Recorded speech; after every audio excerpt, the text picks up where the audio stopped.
Good morning, everybody. Hope you're doing well today. Here it is, Saturday, and I wanted to start a series here of reasons why the Earth must be an oblate spheroid rotating at one rotation per day. And so I'm going to start off, and you guys have heard me bellyache about this over and over.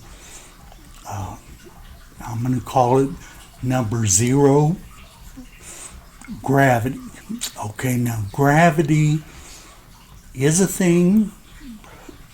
It does work. Relative density does not work.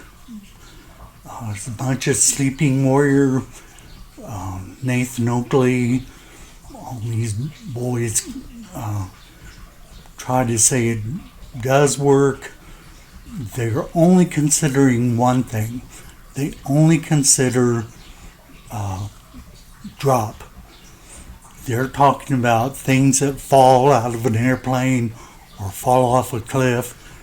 They can talk about relative density.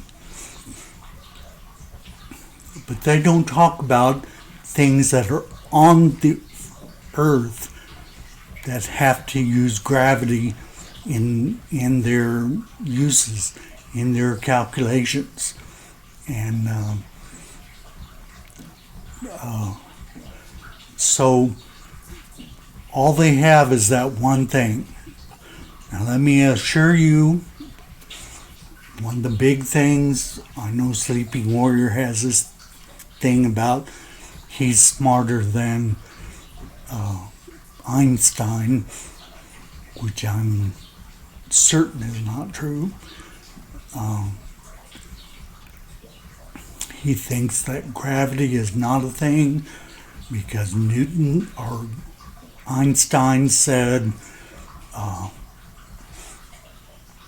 gravity wasn't a force. Gravity is not a force. He said that Newton was replaced by Einstein by his equations, and so these guys all jump on the bandwagon. Of course, they don't understand relativity. They don't understand Einstein's laws of gravity, and but they want to just pull that one thing out and say Einstein said gravity is not a force, and or what's that other guy, George Muller, says gravity is not a force. And I assure you that gravity is a force.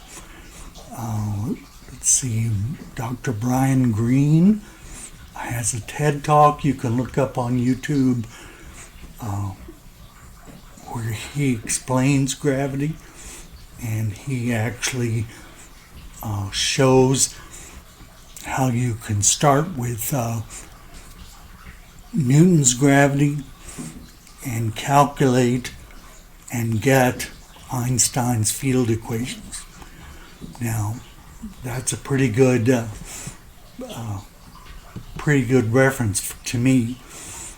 Brian Cox, in his book, said about the same thing, that when you're talking about outside the solar system, a long distance away,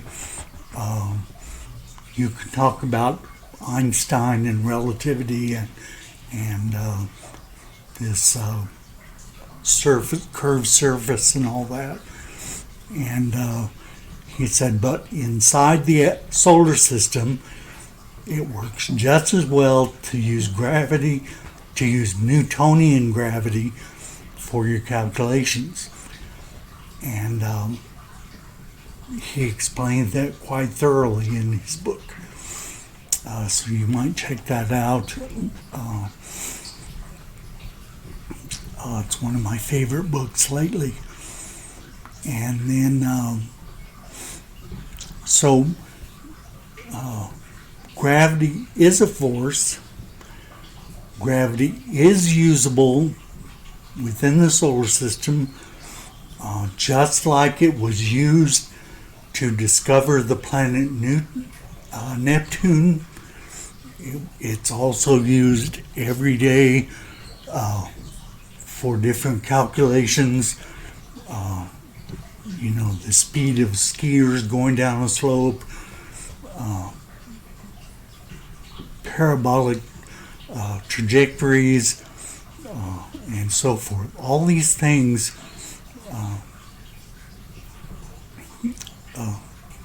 gravity is useful for. So let me assure you, and you can tell them that David said so, Turbo Brain, that gravity is a force, is calculable as a force. It works to keep things on the ground, and there are very much usefulness to Newtonian gravity. And so that's number 0, gravity. The next video will be on number 1, which I think will be Coriolis. And so you'll want to stay tuned for that. And keep yourself safe. Comment below. Love to hear your comments. I get some really good suggestions and comments. Very rarely do I get a lousy comment from a flat earther. So we'll see you then in a few days.